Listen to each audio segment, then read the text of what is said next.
So, what, you were born to sing?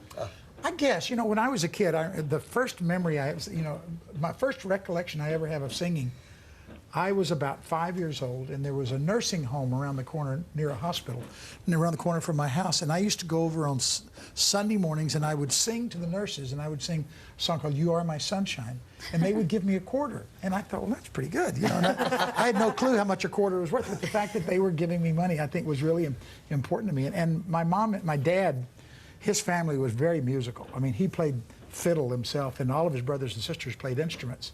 And so we would get in the truck, as country music people do, and drive up to where my dad's family lived.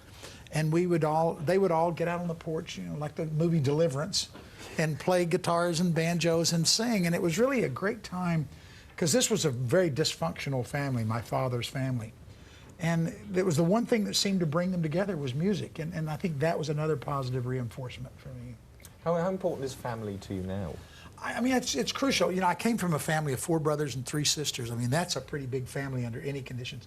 And we really started off pretty much in poverty. My father was kind of a laborer. He didn't have any great skills, but he did all he could do. He was smart enough at least to take us out of this little country town and take us to the big city so that his kids could do better than he did. And I think that's a wonderful gift for a father to give his children, is the opportunity. He couldn't do much himself, but he provided us with an opportunity to grow as individuals. And I think because of that, you're really instilled as a young kid with the importance of surrounding yourself with people you know you can trust, and that's what family is, really. And you keep yourself, even now, surrounded by those people you can trust? Yeah, I think you know, in fact, it's interesting in this business, you know, you read all the stories and you see all the things about entertainers, and the truth is, I know everybody in the business, but I'm not really friends with them. You know, I don't hang out with them, and they don't come to my house. Don't you? No. I was going to say, like actors hang out with actors, and dancers hang out with dancers. Do country people hang out with each other? Well, you know,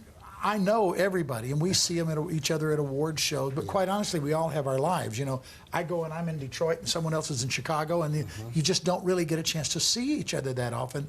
And it's not that we may not want to hang out, it's just that our lives, everybody has their own pyramid, so to speak, and so you end up having to live your life, and it's actually, interestingly enough, I think you appreciate the friendships more because you're not thrown together all the time. When you see each other, it's really exciting. You know? It's wonderful, yeah.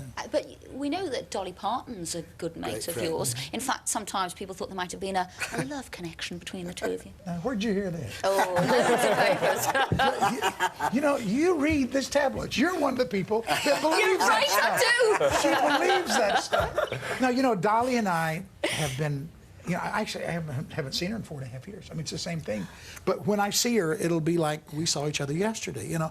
But she is a great girl, and the thing that we always had that was wonderful is there was a tremendous amount of chemistry and electricity, but both of us knew where that line was, and we never crossed it. And I think it's interesting, once you cross that line, you lose all that electricity. Yeah. You lose all of that excitement and that tension. Because she wrote the song you just sang. Oh, she did, and it's a wonderful song. And you know, God forbid anybody besides Whitney Houston ever tried that song. But you know, it was part of a project. And you've sung duets with Dolly, haven't you? Have you?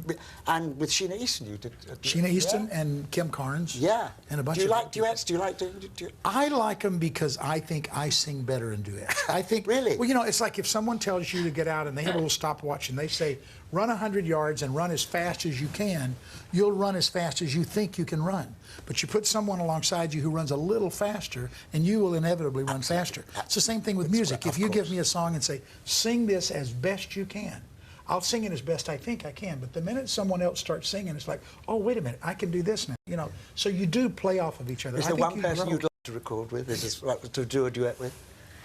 You know, I've said this for 5 years, and she's never written back, so she's never... Oh, all right, I will. Yeah. I happen to think that Gloria Estefan has a wonderfully magical voice, and I would like to do something with her. I did a duet once before. It was at a live performance with Celine Dion, and that was wonderful. I mean, this girl can sing, you know. And so as a country boy, you just kind of lay back and let her do her deal, you know, but it was beautiful.